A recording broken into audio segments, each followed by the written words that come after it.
আমাদের এই যে জমিটা দেখছেন গত 7 মাসে একবারের জন্য সেচ দেওয়া হয়নি, একবারের জন্য, মানে শুধু একটা সিঙ্গেল টাইমের জন্য আমরা কখনো সেচ দিইনি। কেন দিইনি? কারণ আমার ফার্মে এখন ছাগল নেই, আমাদের প্রয়োজন নেই। মানে ঘাসটা করা তো অ্যাকচুয়ালি ছাগলের জন্যই করা হয়েছিল। তো এরপরও দেখুন ঘাসের ক্ষেতের চেহারা দেখুন। অনেকেই আমাকে বলেন যে দাদা একজনের কাছ থেকে তো ঘাস নিয়েছি, সেই ঘাসটা হলো না, আমাকে ঠকিয়ে দিয়েছে। কেউ আপনাকে ঠকাতে পারবে না, এত সহজ নয় ঘাসে ঠকানো। এই ঘাসের জান এত শক্ত, চাইলেও কাউকে ঠকানো যাবে না। আমার ফার্মে ওখানটায় নিয়ে গিয়ে দেখাবো, মানে কাটিং ছাগল হয়তো খেয়েছিল, আমরা ফেলে দিয়েছি। গত বছর আমি শক দিয়েছিলাম, ছাগল খেয়ে অতিরিক্ত যেটা ছিল এক কোণে ফেলে রেখেছি, ওখান থেকে নেপিয়ার ঘাস হয়েছে। ছাগল খেয়ে ডাঁটা হাফ খেয়ে খায়নি, সেই ডাঁটা এরকম পড়ে রয়েছে, সেখান থেকে ঘাস হয়েছে। নমস্কার বন্ধুরা, আশা করি সবাই অনেক ভালো আছেন। আবার বেশ কিছুদিনের একটা গ্যাপে ভিডিও ছাড়ছি। তো এর আগে আপনাদেরকে আমি আমার নেপিয়ার ঘাসের ক্ষেত দেখিয়েছিলাম। তো যে সকল বন্ধু আর কি ঘাস নিতে আগ্রহী ছিলেন সবাইকে আমি ঘাস দিয়েছি। আর যেহেতু মানে আমার এই জমিটা আমার না, মানে মামার, এটা পরিত্যক্ত অনেকদিন পড়েছিল আর ঘাস হিসেবে রয়ে গেছিলো। তো ফার্মে তো ছাগল নেই এই মুহূর্তে, এই ঘাসের জমিটা রয়ে গেছে, মামা এই ঘাসগুলো রেখে দিয়েছে আমার জন্য, যদি আমার কোনোভাবে কাজে লাগে। তো অনেককেই কিন্তু ঘাসের কাটিং দিয়েছি এবং খুব সস্তায়। পশ্চিমবঙ্গে এরকম সস্তায় আমি জানি না আর কেউ দিয়েছি কি না। 1 টাকা করে সিঙ্গেল গিটের এক একটা কাটিং দিয়েছি। এরকম দেখুন, আমি আপনাকে কাছে এনে দেখাচ্ছি। এটা হচ্ছে ইন্দোনেশিয়ান বাহুবলী ঘাসের কাটিং, এটা হচ্ছে রেড নেপিয়ার ঘাসের কাটিং। কেন সিঙ্গেল গিটের দিচ্ছি, কেন ডবল গিটের আমি দিতে চাই না, হ্যাঁ, কারোর যদি বিশেষ প্রয়োজন থাকে তাহলে মানে নিতে পারেন। কেন সিঙ্গেল গিট আমি নিতে বলি সবসময়, দেখুন সিঙ্গেল গিটে এটা দিচ্ছি আমি 1 টাকা করে। যখন আমি সুপার নেপিয়ার, ইন্দোনেশিয়ান বাহুবলী আর রেড নেপিয়ার মিক্স করে অনেকে 1000 পিস নেন, ঠিক আছে।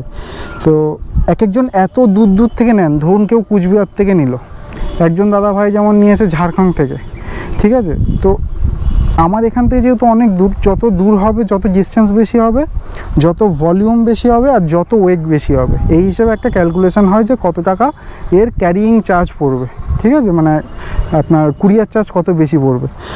তো সিঙ্গেল গিট হলে কি সুবিধা দেখুন, সিঙ্গেল গিট হলে আপনার এইটুকুনির মধ্যে হয়ে যাচ্ছে। ডবল গিট হলে মেন তো গাছটা বেরোবে গিট থেকে, ঠিক আছে, কাণ্ড থেকে, মানে এই জায়গাগুলো থেকে তো আর গাছ বেরোবে না, গাছ বেরোবে এই গিট থেকে।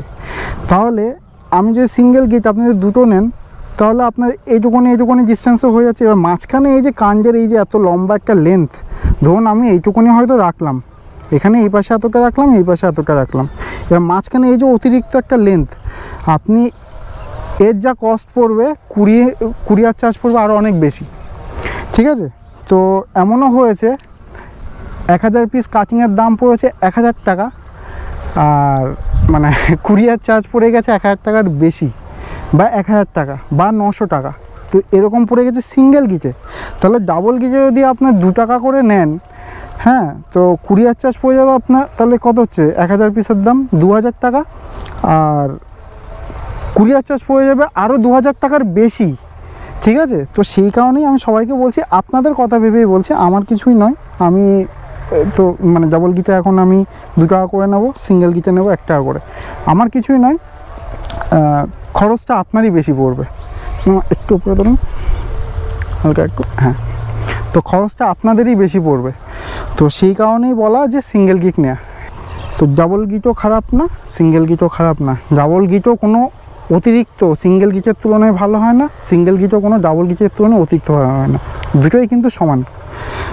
আপনাকে দেখতে হবে, বা আপনি যার কাছ থেকে কিনছেন, আমার কাছ থেকেও কিনতে হবে, কোনো ব্যাপার নেই। পশ্চিমবঙ্গে অনেকেই ঘাস দিচ্ছেন এবং আমি বিশ্বাস করি যারা ঘাস বিক্রি করছেন প্রত্যেকেই কিন্তু খুবই ভালো। আমি ওনাদের ইউটিউব চ্যানেল ফলো করি, ওনাদের কাছ থেকে আমিও শেখার চেষ্টা করি। আমি জাস্ট এটা আমার নিজের একটা ব্যক্তিগত মতামত দিলাম। আপনারা যে কারোর কাছ থেকে কিন্তু কিনতে পারেন, সামান্য 50 পয়সা বা 1 টাকা কম বেশির জন্য কাউকে, মানে আমি দেখেছি একটা খুব খারাপ প্রতিযোগিতা, কেউ কারোর থেকে 50 পয়সা বেশি নিলেই আর কি এ বেশি দাম নেয়, এ খারাপ, অনেক রকমের কথা বা তথ্য উঠে আসে, এগুলো ঠিক নয়। প্রত্যেকের পরিস্থিতি আলাদা। আমাদের এখানে 1 বিঘা জমির লিজ, উঁচু জমির লিজ হচ্ছে 20,000 টাকা, ওরকম উঁচু জমির লিজ নদিয়ায় আমি দেখেছি 6,000 টাকা। তাহলে আমি বেশি নেব, ওইটাই খুব স্বাভাবিক। আমার এখানে এর ক্যারিং কস্ট আমি বলি, আমার যে জায়গাটায় আর কি জমি আর যেখান থেকে আমি কুরিয়ার করি 28 কিলোমিটার দূরত্ব রয়েছে, 28 থেকে 29 কিলোমিটার। তো আমার ভাড়া হচ্ছে 50 টাকা, আমার সাথে যেই ব্যাগটা থাকে ওর ভাড়া হচ্ছে 100 টাকা। তাহলে আমার খরচা হলো কত? 150 টাকা শুধু আমার গাড়ি ভাড়া খরচ হলো। এবার তো লেবার চার্জ একটা রয়েছে, তাহলে 1000 পিস যদি আমি কাটিং বিক্রি করি সবশেষে আমার 300-400 টাকা বা 450 টাকার মতো একটা হয়তো লাভ থাকে। লেবার চার্জ দিয়ে, গাড়ি ভাড়া দিয়ে, এছাড়াও আনুষঙ্গিক অন্যান্য খরচ থাকে, সেগুলো সব যদি বাদ দিয়ে হয়তো 400-450 টাকা থাকে।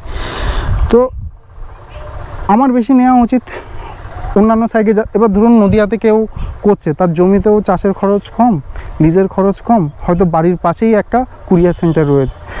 তো এইভাবে কাউকে ব্লেম করা উচিত না যে কেউ অতিরিক্ত নেয় দাম বা কেউ। সবটাই এই জিনিসটা হচ্ছে মানে যেমন দেখবেন কাশ্মীরের আপেল কাশ্মীরে সস্তা, আমাদের এখানে দাম বেশি, তাই না? দার্জিলিংয়ের কমলা দার্জিলিংয়ের সস্তা, আমাদের এখানে দামে কেন? ডিস্টেন্সের জন্য। তো এগুলো অনেক কিছুই ম্যাটার করে। তো কেউ 50 পয়সা বেশি নিচ্ছে এর মানে সে খুব ভালো হয়ে গেল, খারাপ হয়ে গেল, আর কেউ কম নিচ্ছে সে ভালো হলো, ব্যাপারটা তা নয়। আর এটাই কে আপনাকে কত খারাপ জিনিস দেবে, মানে ঘাসটাই এত ভালো ঘাস, এই জাতটাই এত ভালো জাত, কেউ চেষ্টা করলেও আপনাকে খারাপ জিনিস দিতে পারবে না। আমি আমার জন্য কথা বলছি না, কথাগুলো কিন্তু আমি প্রত্যেকটা ঘাস বিক্রেতার জন্যই বলছি। আমাদের এই যে জমিটা দেখছেন গত 7 মাসে একবারের জন্য সেচ দেওয়া হয়নি, একবারের জন্য, মানে শুধু একটা সিঙ্গেল টাইমের জন্য আমরা কখনো সেচ দিইনি। কেন দিইনি? কারণ আমার ফার্মে এখন ছাগল নেই, আমাদের প্রয়োজন নেই। মানে ঘাসটা করা তো অ্যাকচুয়ালি ছাগলের জন্যই করা হয়েছিল। তো এরপরও দেখুন ঘাসের ক্ষেতের চেহারা দেখুন, হ্যাঁ, তো একটু ঘুরিয়ে দেখেন, এই হচ্ছে আমাদের ঘাসের ক্ষেত, প্রায় 13 কাঠা জমি। যদি এতে জল দেওয়া হতো, একটু সার দেওয়া হতো, এর ফলন দেখতেন কি হতো। আর অন্য কোনো ফসল হলে একটু ধরুন, অন্য কোনো ফসল হলে সারও দিচ্ছেন না, জলও দিচ্ছেন না, কিছু থাকতো কি? যে কোনো কিছু আপনি চাষ করুন, সবজি চাষ থেকে ফল চাষ, হোয়াট এভার, মানে যাই আপনি চাষ করুন, কোনো কিছুই থাকতো না। শুধুমাত্র নেপিয়ার ঘাস বলেই আছে। তো কেউ যদি মনেও করে যে আমি কাউকে অসাধুভাবে কিছু মানে নেপিয়ার ঘাসের কাটিং বিক্রি করে অতিরিক্ত লাভ, কেউ আপনাকে খারাপ জিনিস দিতে পারবে না। এবার দেখুন কোন কোন জায়গায় প্রবলেম হয়ে যায়। আমি মানে গত মাসে যে কটা আর কি বিক্রি করেছি, যে কজনকে আমি ঘাস বিক্রি করেছি, 3 জনকে আমি 50% রিটার্ন করেছি। কীরকম? কেউ ধরুন 1000 পিস নিল, তাকে আমি আবার পরে 500 পিস পাঠিয়েছি বা 550-600 পিস পাঠিয়েছি। কেন পাঠিয়েছি? আমার কি ভুল ছিল? আমার কোনো ভুল ছিল না। আমি জিনিস দিয়েছি 1 নম্বর কোয়ালিটির। এ দেখুন, এগুলো আপনার মনে হয় কোনো দিক থেকে খারাপ? খুব ভালো কোয়ালিটির ঘাস, ঠিক আছে? তার মধ্যে ঘাস যত ম্যাচিওর হয় তত ভালো। আমাদের এটা কিন্তু বহু পুরনো ঘাস, ঠিক আছে? তার মধ্যে এগুলো কাটা হয়নি 6 মাস, মানে এখন 7 মাস, মানে গত মাসে বিক্রি করেছি। তো 6 মাস ধরে এই ঘাসগুলো কাটা হয়নি, কত ম্যাচিওর ঘাস। তো কেন আমি ফেরত দিয়েছি? আমার কোনো ভুল ছিল না। আমার যে অন্য কেউ হলে হয়তো ফেরত নাও দিত, কারণ দেওয়ার কথাও না। ঘাস বিক্রেতার কিন্তু কোনো এতে ভুল নেই। ভুল হয়েছে যিনি নিয়েছেন তিনিই করেছেন, কিন্তু তারপর আমি দিয়েছি নিজের গুডউইল ঠিক রাখার জন্য। এবং সত্যি কথা বলতে আমি নিজেও যেহেতু একজন খামারি ছিলাম, আমি জানি যে খারাপ লাগে যখন কোথাও থেকে আমি ঘাস আনি, সেই ঘাসটা যদি না হয়। একজনের কাছে ঘাস পৌঁছেছে 12 দিন বা 13 দিনের মাথায়, ঠিক আছে? তো ঠিক আছে, ওটা আমারও দোষ না, ওনারও দোষ না, কুরিয়ারওয়ালার দোষ। কুরিয়ার সার্ভিসটা খারাপ ছিল ওই জায়গাতে, মানে উনি অত্যন্ত প্রত্যন্ত জায়গায় থাকেন, ওনার কাছাকাছি অন্য কোনো কুরিয়ার সার্ভিসও নেই, একটাই কুরিয়ার সার্ভিস ছিল, ওখানেই দিয়েছি, যেতে দেরি হয়েছে। আমি আবার 600 পিস অন্য কায়দা করে ওনার কাছে পাঠিয়েছি, 4 দিনের মাথায় পৌঁছেছিল। তো যাই হোক, এটা একটা গেল। আরেকজন দাদা ভাইয়ের হলো মানে ওনার গাফিলতিতে, সম্পূর্ণটাই ওনার গাফিলতিতে, কিন্তু আমাকে অন্যরা বারণ করেছিল যে ওনাকে আবার না দিতে, যে ওর ভুলে হয়েছে তুমি কেন দেবে। ওনার কি ভুল ছিল? ওনার ওখানে মানে ওনার হোম টাউনে, যা ছিল সম্ভবত মালদা বা মুর্শিদাবাদ এরকম কোথাও, তো ওনার ওখানে গিয়ে পৌঁছে গেছে জিনিসটা, ওনাকে কন্টিনিউয়াস প্রত্যেক দিন কল করছে, মানে মালদা থেকে বারাসাতের অফিসে কল করছে যে এই কাস্টমারকে আমরা জিনিসটা ডেলিভারি দিতে চাইছি, উনি ফোনই তুলছেন না, ঠিক আছে? তো আমি ওনাকে কল করছি, উনি আমার কল রিসিভ করছেন না। তো তো এরকম কেসও হয়েছে। তারপর উনি 10 দিন বা 11 দিন, আপনারা জানেন গত মাসে কি ভয়ঙ্কর আর কি গরম পড়েছে। সেই গরমে আপনার মনে হয় যেভাবে প্যাকিং করা হয়, যে শক্ত প্যাকিং মানে কুরিয়ার সার্ভিস থেকে করে দেওয়া হয়, ও কিন্তু থাকার কথা না, ঠিক আছে, ওটা নষ্ট হওয়ারই কথা যদি 10 দিন 12 দিন ওই গরমের মধ্যে থাকে। কারণ এ শরীর থেকেই কিন্তু রস বেরিয়ে এ অঙ্কুরোদ্গম চালু করে দেয় অলরেডি। তো তার মধ্যে যদি কোনোভাবে অঙ্কুর বেরিয়ে যায় আর অঙ্কুরটা ওই গরমে, ভ্যাপসা গরমে যদি পৌঁছে যায়, সে কাটিং তো নষ্ট হবেই। তারপর আবার কিন্তু আমি আমার নিজের খরচে ওনার কাছ থেকে কুরিয়ার চার্জ পর্যন্ত নিইনি। আমি না ঘাসটা আমার রয়েছে বলে আমি ঘাসটা নয় ফ্রিতে দিলাম, ঠিক আছে, কিন্তু আমি কুরিয়ারটা পর্যন্ত নিজের কস্ট মানে নিজের ইয়েতে বিয়ার করে আমি ওটা পাঠিয়ে দিলাম। এরকম আরও একজনকে, অনেকটা এরকমই, তিনিও দেরি করেছেন, মানে পৌঁছে গেছে, আমি কল করছি রেসপন্ড করছে না। তো 3 জনকে আমি ফেরত দিয়েছি, প্রায় বোধহয় 15-16 জনকে আমি বিক্রি করেছি ঘাস। তো তার মধ্যে আমি 3 জনকে ফেরত দিয়েছি, যদিও একবারের জন্য আমার ঘাসে কোনো ভুল ছিল না, আমার দেওয়ার কথাও না, শুধুমাত্র নিজের গুডউইল ভালো রাখার জন্য। আর বিইং আ ফার্মার মানে খারাপ লাগে সত্যি যদি জিনিস কোথাও থেকে একটা ঘাসের বীজ কিনলাম বা কাটিং কিনলাম সেটা হলো না। তো সেই জায়গাটা বুঝতে পেরেই কিন্তু আমি এটা পাঠিয়েছি। তো যখন আপনারা ঘাস কিনবেন, আরেকজনকে ব্লেম করার আগে দেখবেন যে আপনি নিজে সঠিক ছিলেন কিনা, আপনার কোনো ভুল ছিল কিনা, ঠিক আছে। ও সরি, 3 নম্বরটা মনে পড়েছে, ওনার ক্ষেত্রে দেরি হয়নি। তো এই ঘাসটা করতে হয় কি, আমি বলে দিই সবাইকে কীভাবে রোপণ করতে হবে।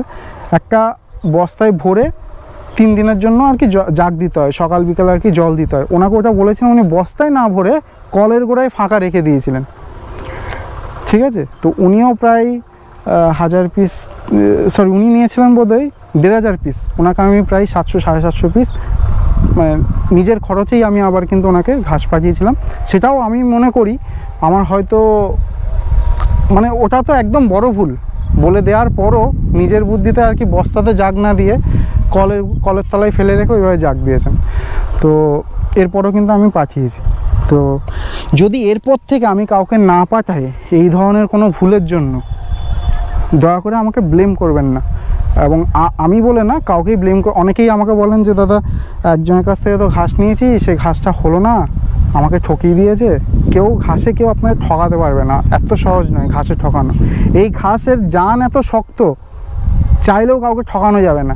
আমার ফার্মে ওখানটায় নিয়ে গিয়ে দেখাবো, মানে কাটিং ছাগল হয়তো খেয়েছিল, আমরা ফেলে দিয়েছি। গত বছর আমি শক দিয়েছিলাম, ছাগল খেয়ে অতিরিক্ত যা ছিল এক কোণে ফেলে রেখেছি, ওখান থেকে নেপিয়ার ঘাস হয়েছে। ছাগল খেয়ে ডাঁটা হাফ খেয়ে খায়নি, সেই ডাঁটা এরকম পড়ে রয়েছে, সেখান থেকে ঘাস হয়েছে। এখনও আমরা এই গত মাসেই ফেলে দেয় থেকে মানে কাটিং যেগুলো আর কি আমরা লোকজনকে দিয়েছি, ফেলে রেখেছি এক পাশে, মানে সেই জায়গাটা একটু আর কি, যেহেতু সব ডাম্প করা হয় একটু আবর্জনা টাইপের, তো ওখানটা একটু আর্দ্রতার ভাব বেশি, ওখান থেকে গাছ হচ্ছে। কেউ চাইলেও ঠকাতে পারবে না। শুধু একটা জিনিস খেয়াল রাখবেন, যখনই কেউ দেবে তাকে একটু অনুরোধ করবেন যে গেঁড়ো যেটা রয়েছে, গিঁটের গা বরাবর যেন কেউ না কাটে, সামান্য একটুও যদি রাখে। দেখুন আমি যেমন এই এতটা রেখেছি, তো এতটা রাখার কোনো প্রয়োজন নেই, তারপর যদিও রেখেছি, এতটা রাখলেই যথেষ্ট ছিল। এর হাফ, যতটা আমি ডবল রেখেছি এর হাফ রাখলেও যথেষ্ট ছিল। অনেকে করে কি, যেমন আমি নিজে একবার রাজস্থান থেকে একটা বিশেষ প্রজাতির ঘাস আনিয়েছিলাম, ওই ভদ্রলোক আমাকে দিয়েছিল এরকম, মানে এই হচ্ছে গেঁড়ো। আমি একটা দেখাই আপনাদের যদি থাকে,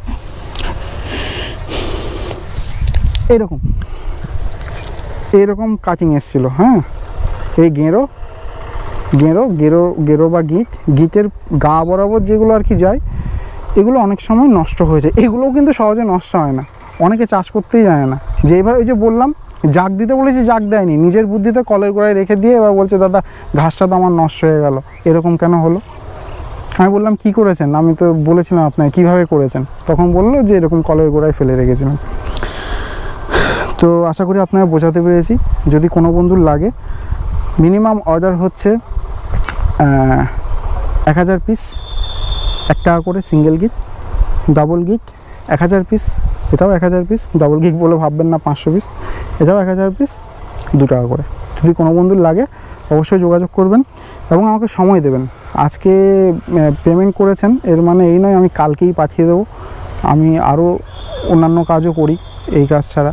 তো নিজের অবসর সময়ে এবং লেবার বুঝতেই পারেন আজকের দিনে লেবারের কত কস্ট, আর সেখানে 1 টাকা করে নিয়ে লেবার কস্ট ম্যানেজ করা খুব মুশকিল। আমাকে দেখতে হয় কে কমে কাজ করে, তাকে খুঁজে পেতে হয়, তাকে পেলে তবেই কিন্তু আমার এই কাজ চালু হয়। তো আজকে সন্ধ্যায় পেমেন্ট করলাম, কাল সকাল থেকে দাদা ছেড়ে দিয়েছেন, ঘাসটা কুরিয়ার অফিসে দিয়ে, এইসব করবেন না, সম্ভব না। তবে যেদিনকেই আর কি আমার এই ঘাসটা কাটা হয়